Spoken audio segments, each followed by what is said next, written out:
Guys, hari ini saya nak reaction, saya nak tengok reaction teaser terbaru Godzilla Minus One. Okey, jom kita tengok sekarang. Godzilla guys.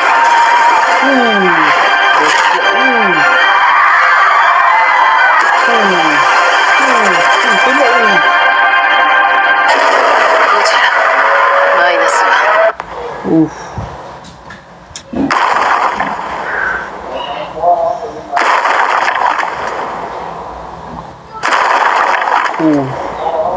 Ini semua sebab Godzilla guys.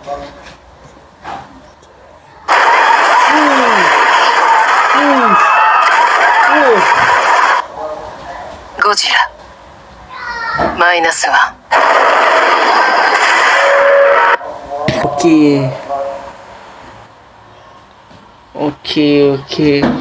Okey, kita tengok penjelasan trailer. Oke guys, jadi seharusnya hari ini Kutu Film upload pembahasan mengenai cerita horor Godzilla lagi. Tapi ada updatean penting banget mengenai film Godzilla Minus One guys. Ada teaser yang nampilin berbagai footage baru yang bikin Kutu Film ternganga guys. Kalian pernah terbayang gak sih sosok Godzilla Minus One bisa menumbuhkan dorsal tambahan di ekornya? Ini gila banget sih. Ada dua hal yang bisa kita simpulkan dari kemampuan Godzilla Minus One ini. Dorsal tambahan tersebut untuk senjata, atau bisa jadi Godzilla Minus One bisa melakukan evolusi di daratan layaknya Shin Godzilla. Mari kita bahas guys. Oke guys, kita tengok ni gila guys.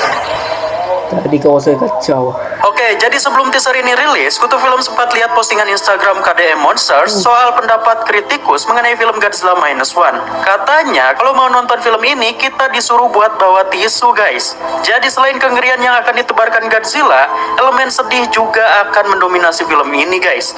Kemungkinan berkaitan mengenai kisah dua tokoh ini. Oke, kita langsung ke teasernya guys. Di sini kita diperlihatkan langkah kaki Godzilla dengan detail yang luar biasa. Lihat aja sisik di kakinya, kelihatan real banget guys. Bener-bener kayak ceker kadal yang ada di dunia nyata. Kutu Film prediksi bahwa lokasi yang hancur lebur ini adalah Hiroshima setelah ledakan bom atom.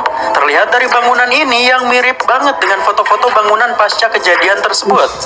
Kemudian teaser ini kembali nunjukin adegan yang selalu diperlihatkan di teaser dan trailer sebelumnya, yaitu kibasan ekor yang sekarang ditunjukin juga gesekan tubuh Godzilla ke gedung hingga kibasan ekor yang diperlihatkan dari angle atas.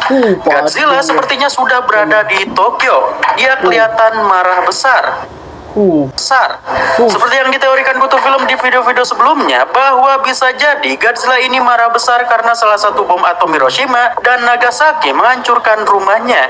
Atau mungkin ini adalah kemarahan setelah kerabatnya mati gara-gara bom oksigen destroyer Dr. Serizawa. Yap, ada teori bahwa ada dua Godzilla di film ini guys. Godzilla yang bermutasi gara-gara bom nuklir dan Godzilla organik yang memang sudah lama mendiami lautan.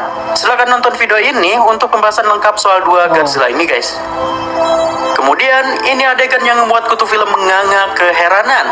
Godzilla ini bisa menumbuhkan dorsal tambahan di ujung ekornya secara instan guys. Ini tentunya jarang banget terjadi pada Godzilla versi Toho. Ya paling-paling kita pernah lihat hal serupa pada Shin Godzilla. Itu pun Shin Godzilla itu berevolusi secara keseluruhan, bukan memunculkan dorsal tambahan di ekornya. Jadi ada dua kemungkinan maksud dari dorsal tambahan ini guys. Kemungkinan pertama, dorsal ini berfungsi sebagai alat tawuran alias senjata tambahan dikala dia menghibaskan ekornya. Bisa jadi di adegan ini dia menggunakan dorsal tambahan ini berguna agar menimbulkan kerusakan yang luar biasa. Atau mungkin digunakan untuk melawan saudaranya, yang memang ada bocoran bahwa di film ini kedua Godzilla yang muncul akan saling bertarung karena perbedaan pandangan terhadap manusia. Godzilla hasil mutasi nuklir ingin menghancurkan umat manusia karena emosi tempat tinggalnya hancur. Dan Godzilla organik ingin agar si Godzilla mutasi ini kembali ke lautan dan menghentikan amarahnya, sehingga terpaksa dia juga harus menegur dengan cara kekerasan. Kemungkinan kedua yaitu bahwa dorsal tambahan ini muncul karena Godzilla ini berevolusi layaknya tahapan perubahan bentuk Shin Godzilla. Jadi kemungkinan evolusi dari mutasi bom nuklir yang dia alami akan terjadi di daratan guys. Kutu Film penasaran kenapa kemunculan dorsal ini dibarengi cahayanya juga ya. Apa jangan-jangan dia juga bisa menyemburkan napas atom dari ekornya layaknya Shin Godzilla? Gimana menurut kalian guys? Saya tidak tahu.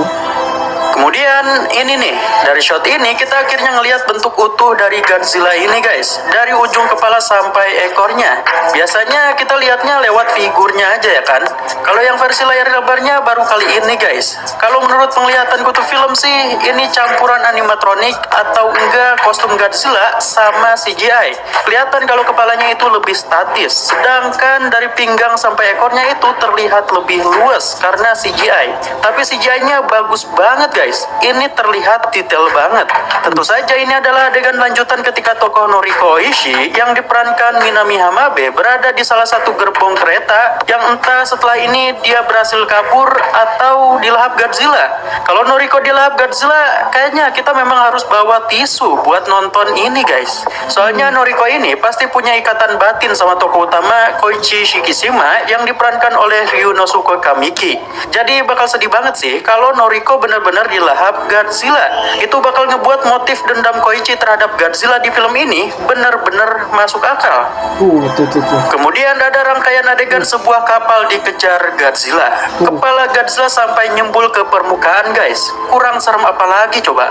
Coba lihat adegan ini secara seksama guys. Kok kayak real ya? Visualnya ngeri coy. Oke lah, film Godzilla vs Kong juga ada rangkaian adegan teror Godzilla kepada kapal-kapal tentara. Tapi karena adegan-adegannya cepat dan kurang nunjukin detail Godzilla-nya, jadi kesan horor pas adegan tersebut memang kurang gitu guys. Beda banget sama yang ini. Godzilla-nya benar-benar serem guys. Kutu film yakin mereka kayaknya benar-benar syuting di lautan lepas. Lautannya kelihatan gak fake sama sekali. Adegan ini tuh ngingetin adegan-adegan yang cuman divisualisasikan di komik guys. Contohnya di komik Godzilla terbaru, Godzilla Here There Be Dragons, yang nyeritain penampakan Godzilla dari sudut pandang para bajak laut Caribbean.